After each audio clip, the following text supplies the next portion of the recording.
early detection, early intervention ಸಿಕ್ಕಾಪಟ್ಟೆ help ಮಾಡುತ್ತೆ to come out of the cancer. See, the most important screening for breast cancer is self breast examination. ನೀವು ಯೂಟ್ಯೂಬ್ನಲ್ಲಿ ಹೋಗಿ ಒಂದು self breast examination ಅಂದರೆ ಯಾವ ಲ್ಯಾಂಗ್ವೇಜಲ್ಲಿ ಆದರೂ ತೋರಿಸ್ತಾರೆ. ಇದನ್ನು ಪ್ರತಿ ತಿಂಗಳ ಮಾಡ್ಕೋಬೇಕು. ಎಲ್ಲ ಹೆಂಗಸರು, ಎಲ್ಲ ಏಜ್ ಗ್ರೂಪ್ನವರು ಪ್ರತಿ ತಿಂಗಳ.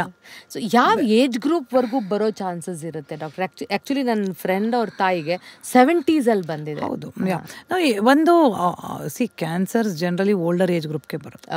ಆಫ್ಟರ್ 40 years ಅಲ್ಲೇ ಬರೋದು. ಬಟ್ 50, 60, 70 ವಯಸ್ಸಾಗ್ತಾ ಕ್ಯಾನ್ಸರ್ ಜಾಸ್ತಿ.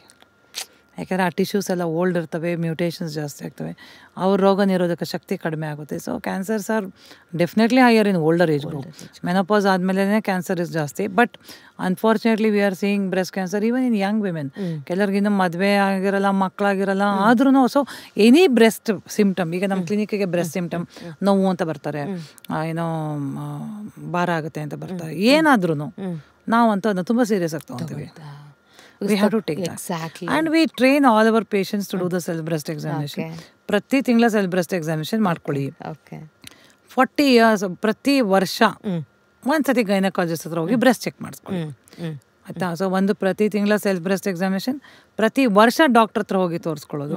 ಮತ್ತೆ 40 years ಆದಮೇಲೆ ಮ್ಯಾಮೋಗ್ರಾಮ್ ಅಂತ ಒಂದು ಟೆಸ್ಟ್ ಇರುತ್ತೆ. ಅದು mammogram is a test to screen breast cancer. ನಮ್ಮ ಕೈಗೆ ಸಿಗದೇ ಇರೋಂಥ ಗಂಟನ್ನ ಅಲ್ಲೇ ಇವನ್ 5 mm ಕೂಡ ಮ್ಯಾಮೋಗ್ರಾಮಲ್ಲಿ ಕಾಣುತ್ತೆ.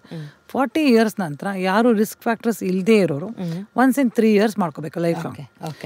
ರಿಸ್ಕ್ ಇರೋರು, ಸಪೋಸ್ ಈಗ ಒಂದು 28, 23, 29 ವರ್ಷದ ಹುಡುಗಿ ಇರ್ತಾಳೆ, ಅವ್ರ ಅಮ್ಮಂಗೆ ಬ್ರೆಸ್ಟ್ ಕ್ಯಾನ್ಸರ್ ಅಂದರೆ she can do every year mammogram ಮಾಡಲೇಬೇಕು.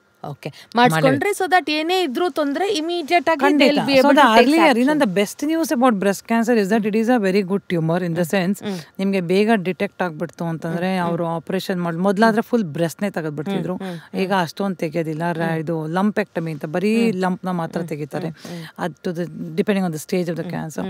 ಆಮೇಲೆ ರೀಕನ್ಸ್ಟ್ರಕ್ಟ್ ಕೂಡ ಮಾಡ್ಕೊಡ್ತಾರೆ, ಮೊದಲಿನ ಥರನೇ ಆಗೋ ಥರ ಇಂಪ್ಲಾಂಟ್ ಕೂಡ ಇಡ್ತಾರೆ. ಆಮೇಲೆ ಒಂದ್ಸತಿ ಅದು ಕೆಲವೊಂದು ರಿಸೆಪ್ಟರ್ ಟೆಸ್ಟ್ ಮಾಡಿಸ್ತಾರೆ, ಮೆಡಿಸಿನ್ಸ್ ಕೊಡ್ತಾರೆ, ರೇಡಿಯೇಷನ್ ಕೊಡ್ತಾರೆ. ಒಂದು 6 months, ಈಗ ಸಪೋಸ್ ನಿಮ್ಗೆ ಒಂದು ಬ್ರೆಸ್ಟ್ ಕ್ಯಾನ್ಸರ್ ಬಂದಿದೆ ಅಂತ ಇಟ್ಕೊಳ್ಳಿ, ಒಂದು 3 ರಿಂದ 6 ತಿಂಗಳು ನಿಮ್ಮ ಲೈಫ್ ಚೇಂಜ್ ಆಗುತ್ತೆ ಅಷ್ಟೇ. ಅದಾದ್ಮೇಲೆ ಏನೂ ಚೇಂಜ್ ಆಗಲ್ಲ. ನಿಜ ಡಾಕ್ಟರ್, ಅದು ನಾನೇ ಉದಾಹರಣೆ ಅನ್ಸುತ್ತೆ. ಬಿಕಾಸ್ ನನಗೆ ಡಿಟೆಕ್ಟ್ ಆಗಿ 3 months ಆಗಿದೆ ಅಷ್ಟೇನೆ.